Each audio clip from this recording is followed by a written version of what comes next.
In the archival holdings of the Austrian War Ministry, under serial number 3812, is preserved the operational report of the Chief of Staff of the First Army, Baron von Hesse, dated to the end of June 1859.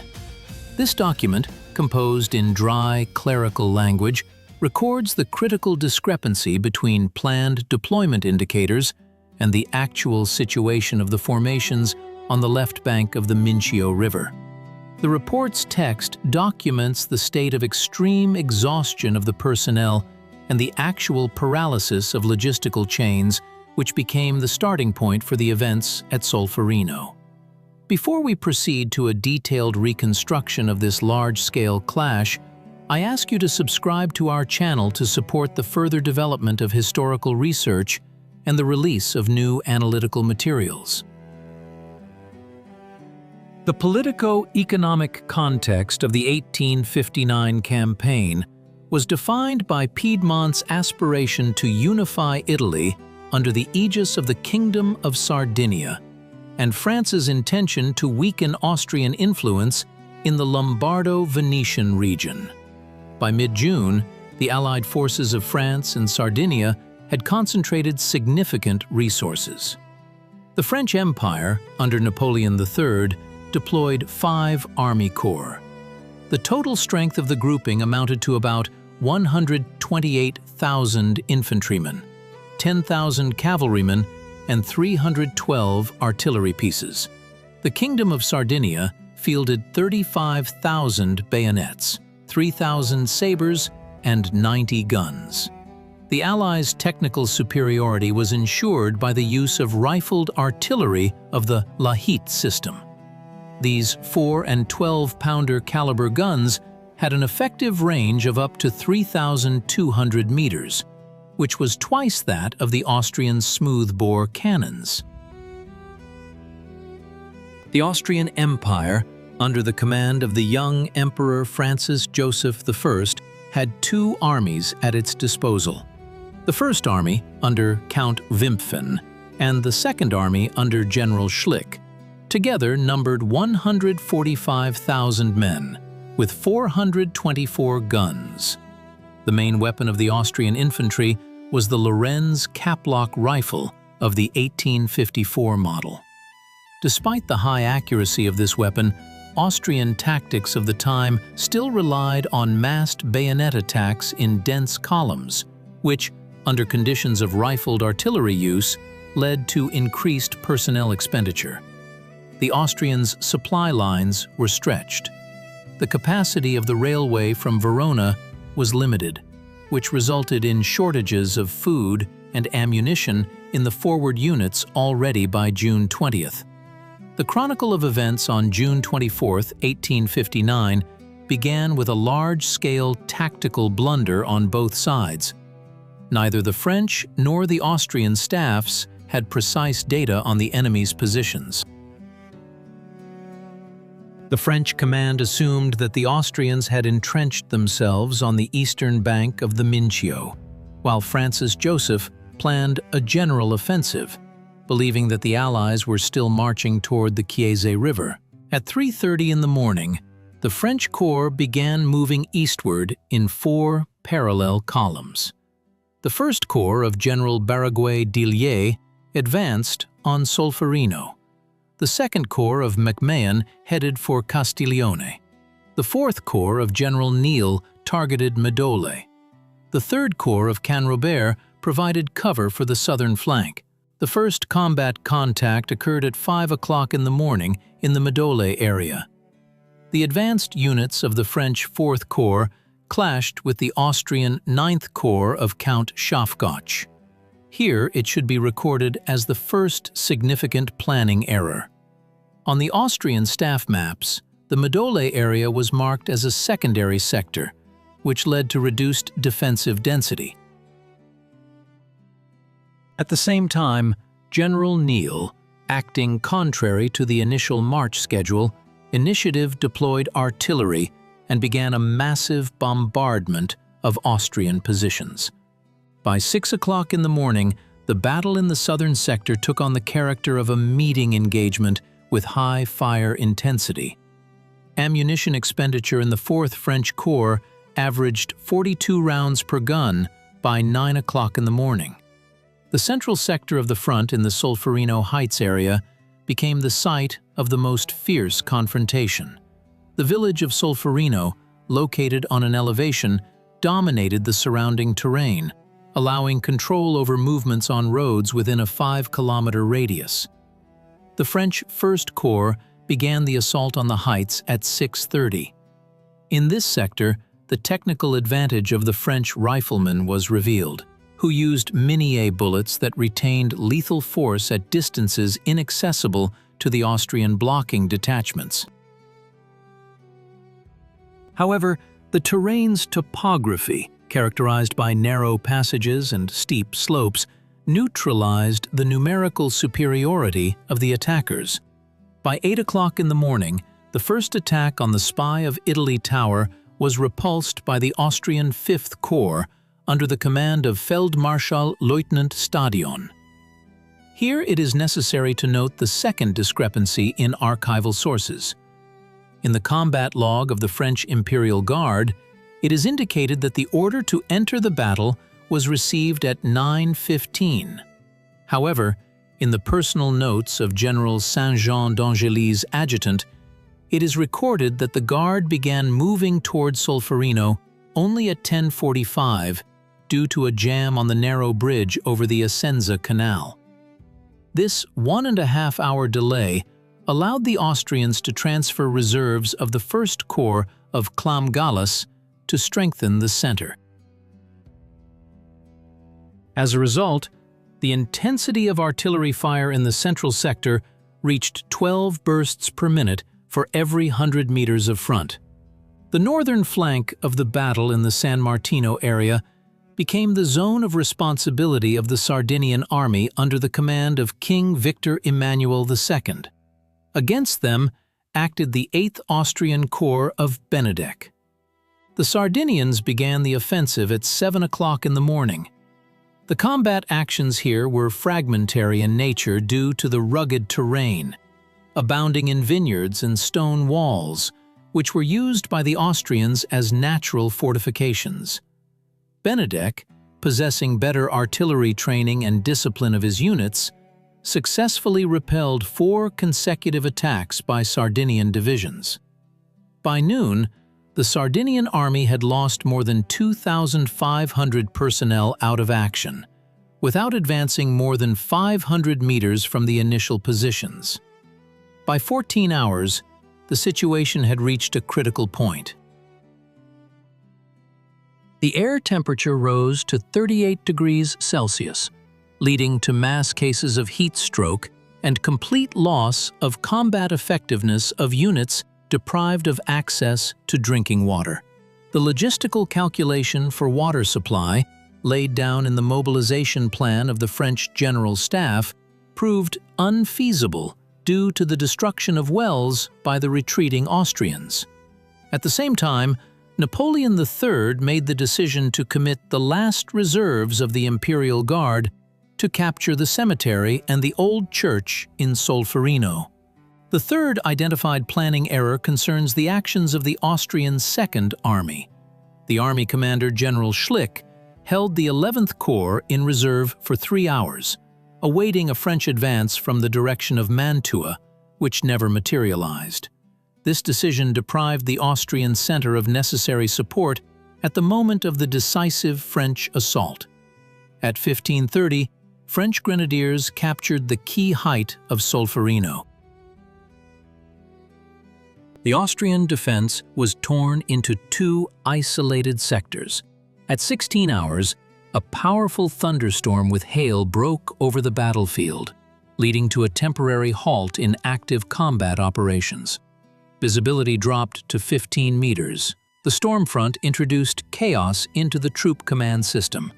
Transmission of orders via orderlies became impossible. Taking advantage of the pause, the Austrian headquarters issued an order for a general retreat behind the Mincio River at 17 hours. The withdrawal was carried out under cover of cavalry attacks and suppressive fire from the remaining batteries. by 19 hours, organized Austrian resistance on the western bank of the river had ceased. The dry outcome of the Battle of Solferino is characterized by the following statistical data. The French army lost 11,670 men put out of action, including more than 600 officers. Sardinian losses amounted to 5,500 men. The Austrian Empire was deprived of 22,000 men, including 3,000 prisoners. In terms of materiel, 30 artillery pieces and more than 7,000 rifles were lost. Analysis of the medical services actions revealed the complete inadequacy of the evacuation protocols in place at the time. The entire French army had only 120 military doctors. The throughput capacity of field hospitals in Castiglione was no more than 300 men per day, despite the actual influx of 6,000 wounded in the first 24 hours after the battle. The absence of antiseptics and basic dressing materials led to a mortality rate among the wounded of 32% in the subsequent 3 days. It was precisely this collapse of sanitary support, documented by Henri Dunant, that served as the catalyst for the development of the First Geneva Convention and the creation of the International Committee of the Red Cross. Tactically, the Allies' victory at Solferino did not lead to the complete destruction of the Austrian army, which retained its combat effectiveness and withdrew under the protection of the quadrilateral fortresses. However, the political consequences were far-reaching. Austria was forced to cede Lombardy, which radically altered the balance of power in Central Europe. The battle demonstrated the end of the era of linear formations and the beginning of the dominance of rifled firearms and positional artillery. The economic costs of conducting 1 day of operations at Solferino amounted to approximately 4 million francs for France, underscoring the growing expense of waging large-scale conflicts in the industrial age. In conclusion of the study, it should be emphasized that the outcome of the clash was determined not only by the technical superiority of French artillery, but also by the higher mobility of French staff structures, capable of situational adjustments to plans. The Austrian war machine, constrained by rigid hierarchy and outdated tactical schemes, was unable to realize its numerical potential. Analysis of archival logs shows that 90% of decisions by the Austrian command were made with a delay of 2 or more hours from the actual dynamics of the battle. This reconstruction confirms the priority of logistics and timely information over mere augmentation of bayonet strength in the conditions of the technological transition of the mid-19th century. The events of June 24, 1859, also demonstrated the dependence of the operation's success on the quality of meteorological forecasts and their influence on the topography. Muddy roads after the storm slowed the pursuit of the retreating Austrians, allowing them to avoid final defeat while crossing the Mincio. Thus, Napoleon III's strategic success remained incomplete in a military sense, but became decisive in the diplomatic sphere. The total length of the front line amounted to 15 kilometers, which, for the mid-19th century, was an unprecedented indicator of the battle's spatial scale. The concentration of troops per linear meter of front reached 13 men, creating a density comparable to the largest operations of the Napoleonic Wars. However, unlike the era of the early century, the lethality of a unit of combat contact increased threefold due to improvements in small arms. Solferino became the final chord of the old European military school and a harbinger of conflicts of a new type, where industrial potential and the humanitarian infrastructure of the rear play a decisive role. With this, we conclude our detailed analysis, based on archival data and military technical analytics. Thank you for your attention to the facts and figures that determine the course of world history. Additional analysis of the reserve's status shows that by 18 o'clock, the French side had depleted artillery shell stocks by 58%. In the event of the Austrians transitioning to a counterattack with fresh forces of the Second Army, the situation could have taken a critical turn for the Allies. However, the lack of a unified command center in the Austrian headquarters and disinformation about the approach of Sardinian reinforcements to the northern flank forced Emperor Franz Joseph to decide on withdrawal. This decision, recorded in Order Number 42 at 1830, effectively consolidated Austria's tactical defeat. An important aspect is the work of the engineering units. During the battle, French sappers erected 3 temporary bridges across irrigation canals in the sector of the Second Corps under MacMahon's command, which allowed the cavalry to support the infantry assault in the Cavriana area. The Austrian side, on the contrary, neglected the engineering support of their positions, relying on natural obstacles that proved ineffective against the massed fire of rifled guns. This experience was studied in detail in the subsequent years by all European general staffs, leading to reforms in the field of fortification and field construction. The statistics of ammunition expenditure, recorded in the reports of the Quartermaster Service, indicate the firing of more than 180,000 bullets over 12 hours of battle in just the First Corps of Baragouin-d'Illiers. This corresponds to a firing intensity of 1 shot every 5 minutes per infantryman on the first line. Considering the need for manual muzzle loading, such intensity indicates extreme strain on the personnel.